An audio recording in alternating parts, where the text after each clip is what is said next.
Hello everyone, welcome to my channel. तो भाई अब हम बात करते हैं हमारे MS1 यूनिट 7 की नेक्स्ट डिजीज की। तो नेक्स्ट डिजीज है हमारी जिसका नाम है सीलियक डिजीज। तो देखते हैं हमारे सीलियक डिजीज में डेफिनेशन क्या दी इन्होंने। डेफिनेशन में बताया coeliac disease is serious autoimmune disorder that can occur of the.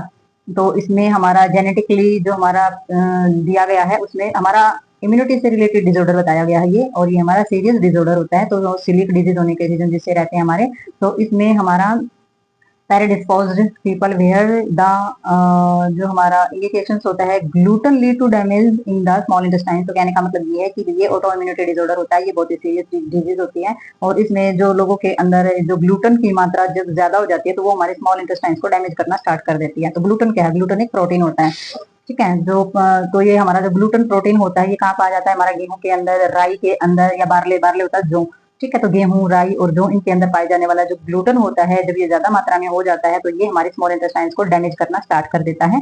तो ये हमारी जो डिजीज होती है, ये जो कंडीशन और डिसऑर्डर होता है, इसको सीलियक डिजीज बोला जाता है। तो अब हम इसमें देखेंगे, थोड़ा सा डायग्राम में समझेंगे कि ये हमारे स्मॉल इंटेस्टाइन्स को किस तरीके से डैमेज करता है। हम देखेंगे इसके अंदर डायग्राम के अंदर कि भाई ये है हमारी सीलियक डिजीज, ये देखेंगे आप। और ये हमारी नॉर्मल गट। तो नॉर्मल गट में क्या है? ये हमारी विलाइज होती है, ठीक है। और हमारा ग्लूटस यानी कि ग्लूटस प्रोटीन जो होता है, जब वो स्मॉल इंटेस्टाइन्स के अंदर ज्यादा बढ़ जाता है तो ये हमारी जो विलाइज होती हैं या तो झड़ जाती हैं, टूट जाती हैं, बिल्कुल ही खत्म हो जाती है। तो ये कंडीशन आप देख सकते हैं। तो ये हमारी सीलियक डिजीज होने के बाद हमारी इंटेस्टाइन्स होती है, और ये हमारी नॉर्मल इंटेस्टाइन्स होती है, अंदर से जो इजिप्शियंस का सारा काम करती है। तो आप देख सकते हैं ये हमारी स्मॉल इंटेस्टाइन्स होती है, बाहर से दिखाई देती है ऐसी, और ये अंदर से होती है ऐसी, ठीक है। तो ये हमारी डिजीज जो होती है वो इस तरीके की हमारी सीलियक डिजीज बोली जाती है। और ये हमारे कोज क्या क्या होते हैं इसके, तो कोज में हम देखेंगे इसका कारण जो है वो जेनेटिक भी हो सकता है, यानी कि माता पिता में अगर ये प्रॉब्लम है तो बेबी में भी आ सकती है। ऑटो इम्यूनिटी होता है, यानी कि हमारी जो इम्यूनिटी सिस्टम है उसको, उसमें कुछ अबनॉर्मलिटीज है तो उसकी वजह से भी ये हमारा हो सकता है। तो नेक्स्ट इसमें हम पैथोफिजियोलॉजी के अंदर देखेंगे कि ये जो हमारी कंडीशन जो है ये किस तरीके से राइज होती है और किस तरीके से स्टेप बाय स्टेप आगे बढ़ती है ये। तो सबसे पहले हम, हमारा रीजन ही ये है कि ग्लूटेन प्रोटीन की वजह से ये होती है। तो जब ग्लूटेन जो है जब ज्यादा मात्रा में बढ़ता है तो इसमें इम्यूनिटी रिस्पॉन्स कैसा आता है? हमारा इम्यून रिस्पॉन्स जो होता है उसमें एपिथेलियस इंजरीज हो जाते हैं। हमारे जो इंटेस्टाइन्स होती है, यानी कि छोटी जो आंत होती है, स्मॉल इंटेस्टाइन्स जो होती है, उसके अंदर जो एपिथेलियल सेल्स जो होते हैं वो हमारे इंजर होने स्टार्ट हो जाते हैं, यानी कि डैमेज होना स्टार्ट हो जाते हैं। और फिर उससे क्या होगा? जो विलाइज जो मैंने उसके अंदर बताई थी, तो वो विलीज जो होती है वो भी डैमेज होना स्टार्ट हो जाएंगी, ठीक है। या और शॉर्टनेस आना स्टार्ट हो जाएगा, या फिर टोटली लॉस उनका हो जाएगा, बिल्कुल खत्म भी हो जाएंगी, छोटी भी हो जाएंगी और डैमेज होना स्टार्ट हो जाती है। तो उसके बाद क्या होता है? माल एब्जॉर्प्शन होता है, जैसे एंजाइम्स हैं, या फिर हमारे विटामिन है, मिनरल्स है, या फिर कुछ प्रोटीन्स हैं या कार्बोहाइड्रेट्स हैं, तो वो उनका एब्जॉर्प्शन नहीं कर पाएंगे, क्योंकि जो विलाइज होती है वही हमारा एब्जॉर्प्शन करने का काम करती है। और सारा एब्जॉर्प्शन का काम जो होता है वो हमारे स्मॉल इंटेस्टाइन्स के अंदर ही होता है।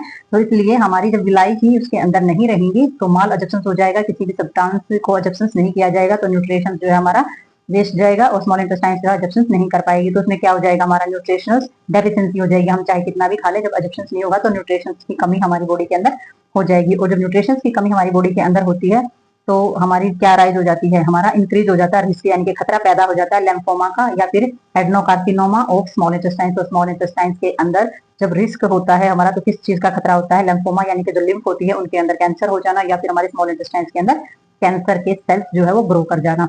तो इस तरीके से फिजियोलॉजिकल तरीके से हमारी कंडीशन अराइज होती है। तो आगे हम इसमें देखते हैं क्लिनिकल मैनिफेस्टेशन में हम क्या क्या देखेंगे इसके अंदर।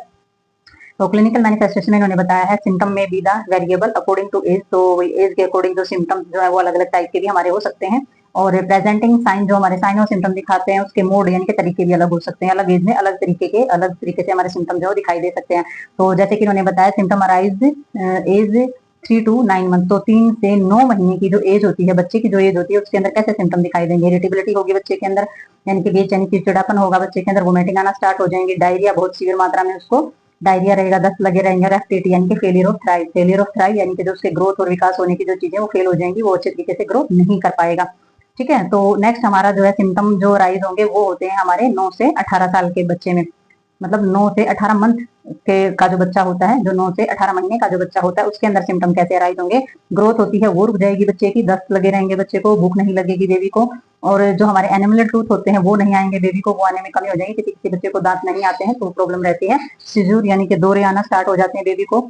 वो वेट जो है वो लॉस होना स्टार्ट हो जाता है। अब नॉर्मल हमारा डिस्टेंशन होना स्टार्ट हो जाता है, यानी कि जो पेट का फूलना, अब नॉर्मल तरीके से पेट फूलना स्टार्ट हो जाता है बच्चे का। और जो मसल्स होती है वो वेस्टिंग होनी स्टार्ट हो जाती है, मांसपेशियों में दिक्कत होना स्टार्ट हो जाती है, और जो स्किन के ऊपर दर्द भरे रैशेस होना स्टार्ट हो जाते हैं जिसमें पेन होता है, ठीक है। तो ये हमारे रहते हैं 9 से 18 महीने के बेबी में और 3 से 9 महीने के बेबी के अंदर ये सिम्टम और साइन जो है वो दिखाई देते हैं, तो हम समझ सकते हैं कि सीलियक डिजीज से सीलियक जो कंडीशन है या डिसऑर्डर है हमारा, उसकी वजह से बेबी को हो सकते हैं।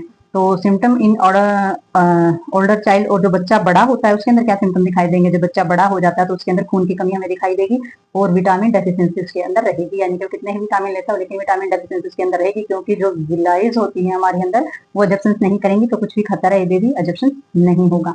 ठीक है, तो इसलिए ग्लूटेन की मात्रा को कम किया जाता है या फिर उसे बैलेंस किया जाता है।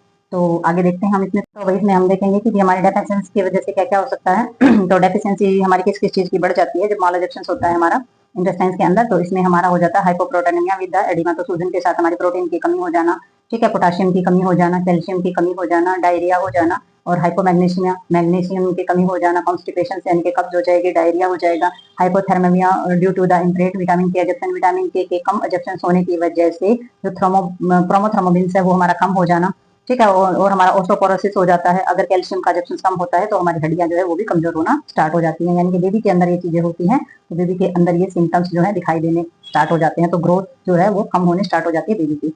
तो नेक्स्ट हम इसमें देखेंगे डायग्नोस्टिक एवोल्यूशन के अंदर इसमें दिया गया है हिस्ट्री कलेक्शन लेंगे हम सबसे पहले भी जेनेटिक है या ऑटो इम्यूनिटी है ये चीजें, या किस वजह से है, कौन से रीजन इसके सामने आ रहे हैं। तो इसमें हमारा हिस्ट्री कलेक्शन लेने के बाद हमारे सीरोलॉजिकल टेस्ट कराए जाते हैं। सीरोलॉजिकल टेस्ट जो होते हैं वो हमारा इम्यूनोग्लोबिन है या हमारी एंटीबॉडीज है, एंड आगे हमारा एंडोमाइसिन जो हमारे टिश्यूज हैं या ट्रेस ग्लूटामाइसिन से, यानी कि antibodies have very high sensitivity for the CD, तो इसमें सारा का सारा चेक किया जाता है हमारे सभी चीजों को कि भी इनकी हाई सेंसिटिविटी और एंटीबॉडीज का सबका देखा जाता है कि भी इनकी सेंसिटिविटी कैसी है और किस तरीके का वर्क हो रहा है। और वीडियो कैप्सूल से और एंडोस्कोपी भी होती है जिसमें सेंसिटिविटी भी देखी जाती है, और सूजन वगैरह अगर रिलीज के अंदर सीडी पेशेंट के अंदर कोई सूजन है या सेंसिटिविटी किस तरीके की वो भी सारी की सारी चेक की जाती है। तो डायग्नोस्टिक एवोल्यूशन के अंदर ये सारी की सारी चीजें हमारी आ जाती हैं।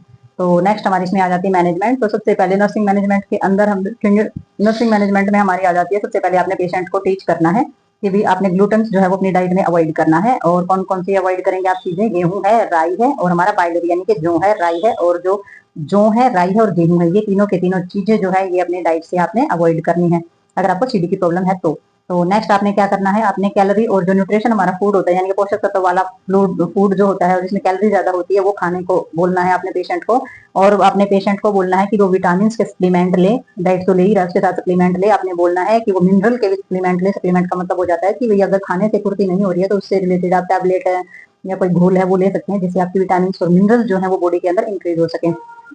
और अपने पेशेंट को एडवाइस करना है कि भी टेम्परेरी रिस्ट्रिक्शंस लगाना है आपने, लैक्टोज और सुक्रोज जो है वो 8 से 6 हफ्ते तक थोड़ा सा कम जो है वो लेना है, थोड़ा सा बंधन लगाना है आपने लैक्टोज और सुक्रोज के ऊपर, क्योंकि ग्लूटेन जो होता है उसमें अपने यहाँ पे कैलोरी वो जो शुगर की मात्रा जो है वो थोड़ी सी इंक्रीज होती है।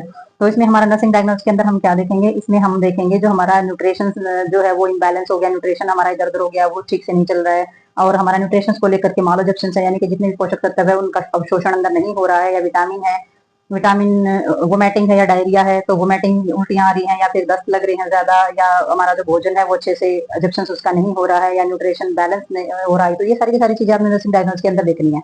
तो सारी की सारी चीजों पे ध्यान दोगे आप इनके, और रिस्क इन्फेक्शन से रिलेटेड जो हमारे रिस्क होते हैं जैसे कि माल नरिशमेंट की चीजें और हमारा अनीमा, ठीक है, तो ये हमारे इन्फेक्शन होने का खतरा इनके अंदर हो जाता है।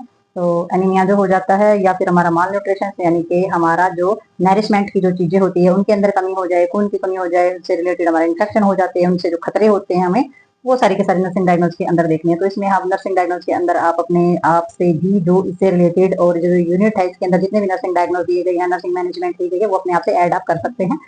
तो कुछ तो पॉइंट हमारे ऐसे होते हैं जो बहुत ज्यादा ऐड हो जाते हैं। तो इसमें जो inbred parenting related to inability to control of behaviour problem, तो इसमें बताया गया है कि भाई इसमें सबसे पहली जो चीज होती है वो हमारी पेरेंटिंग की भी, पेरेंट्स जो उनसे related ability to control behaviour problem, तो बिहेवियर प्रॉब्लम को कंट्रोल करने की एबिलिटी अगर नहीं है पेरेंट्स के अंदर, या पेरेंटिंग का अच्छे तरीके से वो अपने बेबी को नहीं संभाल पा रहे हैं, कब खाना क्या खाना है, किस चीज का ध्यान रखना है, किसका नहीं रखना है, कौन सी चीज कितनी क्या खानी है, तो ये सारी की सारी हमारी पेरेंटिंग के अंदर आ जाती है, इनएबिलिटी के अंदर आ जाती है। और बिहेवियर प्रॉब्लम को कंट्रोल कैसे किया जाए या कब कैसे हो सकता है, तो वो हमारा सारा का सारा नर्सिंग डायग्नोस के अंदर आता है। तो आप डायग्नोस करोगे तो आप ट्रीटमेंट अच्छे से कर पाओगे, और जब आप डायग्नोस करोगे तभी आप एजुकेशन पेशेंट को अच्छे से दे पाओगे, जब आप डायग्नोस अच्छे से करेंगे तभी आप आगे जो है अपने ट्रीटमेंट को बढ़ा पाएंगे और पेशेंट की रिकवरी में हेल्प कर पाएंगे। तो ये थी हमारी सीलियक डिजीज। तो मिलते हैं अब हमारी नेक्स्ट डिजीज और नेक्स्ट वीडियो में, तब तक के लिए बाय बाय।